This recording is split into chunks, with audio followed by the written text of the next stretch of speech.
వారికి రిజర్వేషన్లు అంటాడు ఒకడు, మతం మారినా కానీ రిజర్వేషన్లు వర్తిస్తాయి అంటారు ఒకళ్ళు. ఇది ఎంత దారుణమైన మార్గం ఇది. అంటే ఎలాగో అలా ఇది ప్రధానమైనది హిందువులు గ్రహించాల్సింది. వారు ఒక ఓటు బ్యాంకుగా ఏర్పడి వారికి ఎవరు ప్రయోజనం కలిగిస్తే వాళ్ళు వాళ్ళ నాయకుడు చెప్పిన ప్రకారం వాళ్ళు వేస్తున్నారు. కాబట్టి నాయకులు ఇలా ఉంటారు. నాయకులకి ప్రత్యేకంగా మతాలు ఉండవు, పదం ఒక్కటే వాళ్ళ మతం, వేరే మతం అనేది వాళ్ళకి అక్కర్లేదు. అందుకే అన్ని గుళ్ళల్లోకి పెడతారు, అన్ని మసీదుల్లోకి పెడతారు, అన్ని చర్చిల్లోకి పెడతారు. ఇంటికి వెళ్ళిన తర్వాత గదిలోకి పెడతారు, ఇంకెక్కడికి వెళ్ళరు వాళ్ళు. వాళ్ళకి ఏం అక్కల, వాళ్ళకి ఓట్లు కావాలి. అందుకని వాళ్ళని మనం ముందు వశం చేసుకుంటే తప్ప ఇది సాధ్యమయ్యే వ్యవహారం కాదు. హిందువులందరూ ఒకే నియమానికి కట్టుబడి, హిందూ ధర్మం మాకు నిత్యావసర పదార్థం, మాకు అన్నం ఎంతో, నీళ్ళెంతో, వస్త్రాలెంతో, హిందూ ధర్మం మాకంతా. మాకు నువ్వు గ్యాస్ ఇచ్చావా, బియ్యం ఇచ్చావా, ఇది మాకు అనవసరం. మా హిందుత్వాన్ని నిలబెట్టావా లేదా, అది అడిగి మేము ఓటు వేస్తామంటే ఏడాదిలోగా ఈ సమస్యకు మొత్తం పరిష్కారం దొరికి తీరుతుంది. ఇక అక్బరుద్దీన్ కాదు కదా, అల్లా కూడా మాట్లాడలేడు, ఇంకా అనుమానమే లేదు. ఇక్కడ మాట్లాడకుండా బతుకుతారు. వారి దేశాల్లో, పాకిస్తాన్లో హిందువులు ఎలా బతుకుతున్నారు, బంగ్లాదేశ్లో హిందువులు ఎలా బతుకుతున్నారు, లండన్లో హిందువులు ఎలా బతుకుతున్నారు, అమెరికాలో హిందువులు ఎలా బతుకుతున్నారు, అలాగే బతుకుతారు. అభ్యంతరం ఏంటంటే ప్రతి దేశానికి ఓ ప్రధాన మతం ఉంది కదా. అందుకని ఈ దేశంలో హిందూ మతం ప్రధాన మతం అని పార్లమెంట్లో చట్టం చేసి మనం ప్రకటించి అన్ని హిందువుల యొక్క ఆలోచనల ప్రకారం జరుగుతాయి. మీరు అర్థం చేసుకోవలసిందే, ఏదైనా అంతే, జనాభా ఎక్కువ ఉంటే ఏది ఎక్కువ అని అందరూ ఒప్పుకుంటున్నారు కదా ఓట్లు, దాన్నే ఒప్పుకోవాలి. ఇంకొకటి మన వాళ్ళు కూడా ఎక్కువ మోసపోతున్నది ఏమిటంటే, ఒకే దేవుడు మాకు, మీకేమో 10 మంది దేవుళ్ళు ఉన్నారు అంటున్నారు. అసలు ఒకే దేవుడు, ఒకే రూపం ఉండడం అనంత మూర్ఖత్వం ఇంకోటి లేదు ఆధ్యాత్మిక సత్వంలో. దేవుడికి అనేక రూపాలు ఉన్నాయి. దేవుడు సర్వాంతర్యామి అని అందరూ అంగీకరిస్తారు. దేవుడికి 3 లక్షణాలు అన్ని మతాల వాళ్ళు చెప్పేటువంటి ఉన్నాయి. సర్వజ్ఞత్వం ఒకటి, సర్వవ్యాపకత్వం ఒకటి, సర్వశక్తిమత్వం ఒకటి. ఈ సర్వజ్ఞత్వాన్ని ఆమ్నీషియం అంటారు, సర్వవ్యాపకత్వాన్ని ఆమ్ని ప్రజెంట్ అంటారు, శక్తిమత్వాన్ని ఆమ్ని పొటెంట్ అంటారు. మూడింట్లో ఏ ధర్మమైనా చెబుతుంది ఆ విషయం. మరి సర్వాంతర్యామి అయిన వాడు అంటే అన్ని జీవుల్లోనూ ఉన్నవాడే కదా. ఏకం సత్విప్రా బహుధా వదంతి ఏకమేవ అద్వితీయం బ్రహ్మ అని మన ధర్మం చాలా స్పష్టంగా చెబుతుంది కదా. మరి ఆ దేవుడు ఎవడైనా, వాళ్ళు చెప్పేవాడు ఎవడైనా ఒకడే అయి ఉంటే ఎంతమంది దేవుళ్ళు ఎందుకు నేను ప్రశ్నించారు కాబట్టి నేను ప్రశ్నిస్తున్నాను. లేదా మా హృదయం అది కాదు, మేము అలా మాట్లాడడం అసలు. కానీ అంటే ఒకడే దేవుడు, ఒకే రూపం ఉండి ఆ రూపమే, ఆ పేరే, ఇంకో పేరు పలకద్దు, అదే రూపము అనేది. మిగిలిన వాళ్ళు ఎవరు దేవుళ్ళు కాదు కదా. ఆ దేవుడు ఒక్క చోటే ఉండి ఒక రూపంతోనే ఉంటే వాడు దేవుడే కాదు, దెయ్యం అవుతాడు ఖచ్చితంగా. ఒక చోట ఉండేవి దెయ్యాలు, అన్ని చోట్ల ఉండేవి దేవుళ్ళు.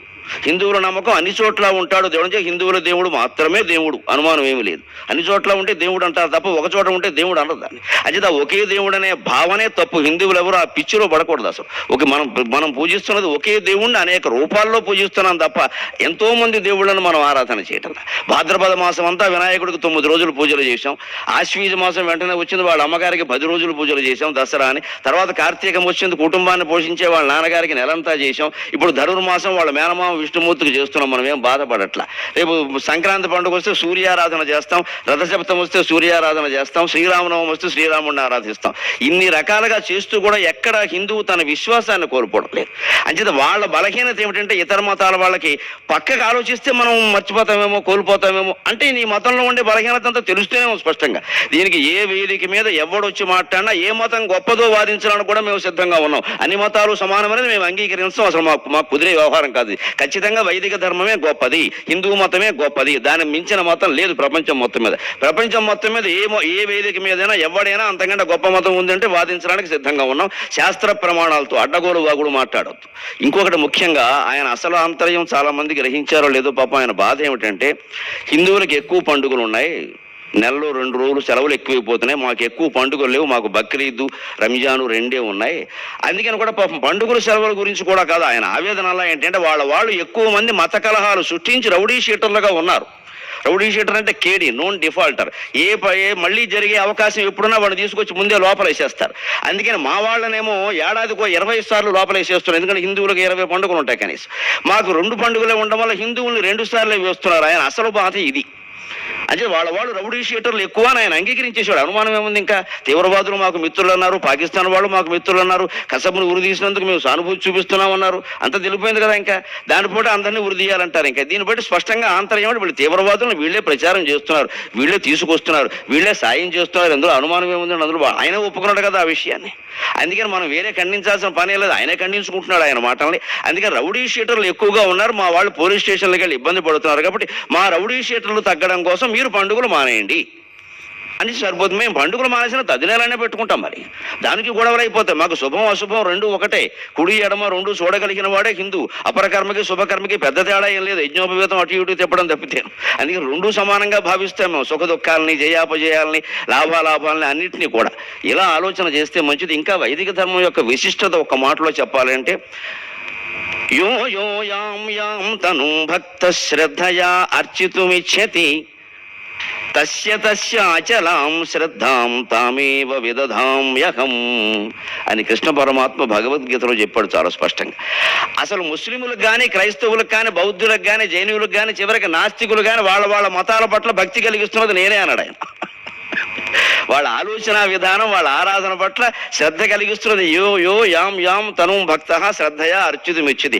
ఎవ్వడు ఏ రూపంలో దేవుణ్ణి ఆరాధన చేసినా, ఒకవేళ దేవుడు లేడు అని మాట్లాడినా వాడికి ఆ శ్రద్ధను కలిగిస్తున్నది నేనే. ఎందుకంటే ప్రపంచం ఎప్పుడు వైవిధ్యంగా ఉంటుంది, దీన్ని వైవిధ్యంగా భావించాలి, వైరుధ్యంగా భావించకూడదు.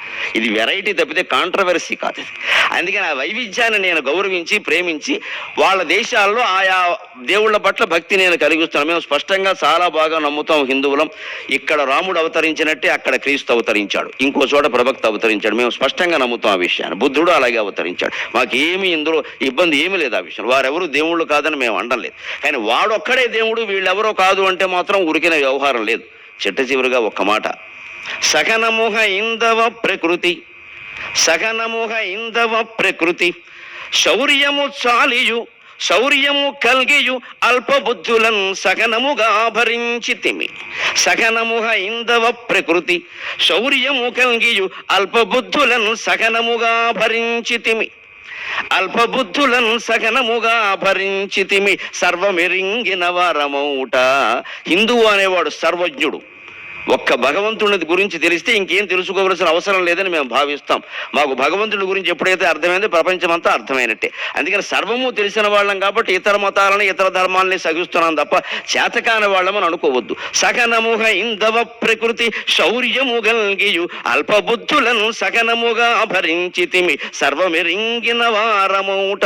మా సగనము చేతకానిదని శత్రువులు చెలరేగిరేని. మా సగనము చేతకానిదని శత్రువులు చెలరేగిరేని. మాకు హననం ఒక్కటే పదము. సహనాన్ని హననంగా మార్చొద్దు దయచేసి. చాలా విపరీతార్థాలు వస్తాయి. అయినా పద్యంలో ప్రాసలో పెట్టి ప్రయోగించే హననం అని. ప్రాసలో పెడితే ఇంక తీయడం వీలు కాదు దాన్ని. ప్రాస అంటే బల్యం అని కూడా అర్థం ఉంది. ఈ పద్యంలో వేరే చోట పెడితే మార్చేయచ్చు, ప్రాసలో పెడితే కోసం ఇంక బిగిసినట్టే లెక్క. మాకు హననం ఒక్కటే పదము గోవులు బెబ్బులులైననేమగున్. మేము గోవులు లాంటి వాళ్ళం. గోవుని పూజిస్తామని చెప్పడానికి గర్విస్తాం. గోవు తల్లి అంటూనే తల్లి మాంసం మజాగా ఉంటుందని మాట్లాడే మూర్ఖాగ్రేసర చక్రవర్తులం మేం కాం. అందుకని మా ఆవుగానే తల్లిగానే, మా తల్లిని ఆవుగానే చూస్తాం, ఆవుని తల్లిగానే చూస్తాం. మమ్మల్ని బెబ్బులుగా మార్చే ప్రయత్నం చేయకండి. ఒక్కళ్ళు కూడా మిగలరు ఈ దేశంలో. తస్మాత్ జాగ్రత్త.